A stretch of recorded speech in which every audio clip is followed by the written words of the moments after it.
Hej, jeg vil gerne snakke om, hvordan mit tema er opbygget og hvilke elementer jeg er stolt af. Og som I kan se her, så er det WordPress-tema, jeg har lavet. Og hvis vi dykker ned i koden her, så kan vi starte hen i functions. Nogle af de gængse functions, de ligger her, og der er en, der hedder registrere navigation menu her. Og jeg har de to menuer her, theme locations. Og så har jeg en, der hedder add theme support post thumbnails, hvor det altså er thumbnails, man kan få ind i sine posts. Og så har jeg en, der hedder custom headers, så man kan løbende ændre i headeren på sin side. Det gør, at den er mere dynamisk siden, når man kan gå ind og ændre den således. Og så hvis vi dykker herind med hensyn til den custom header her, så ligger den her.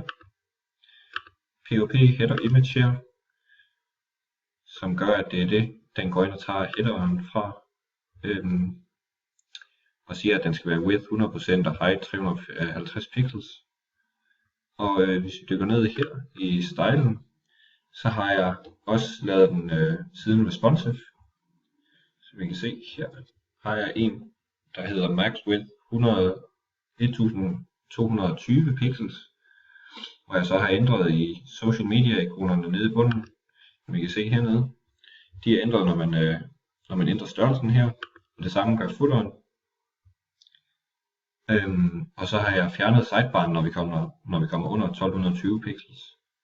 Og jeg har en anden en her, som er max 1024 pixels og minimum 700 pixels.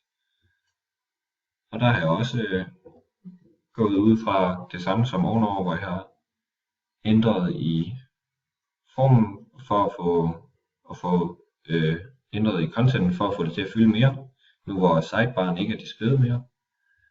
Og så har vi ændret i menuen også her, som man kan se her.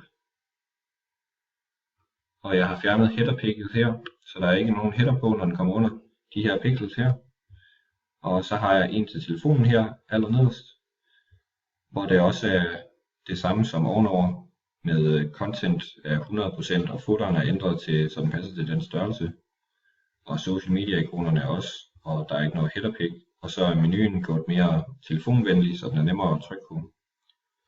Det var det, jeg lige hurtigt ville forklare om.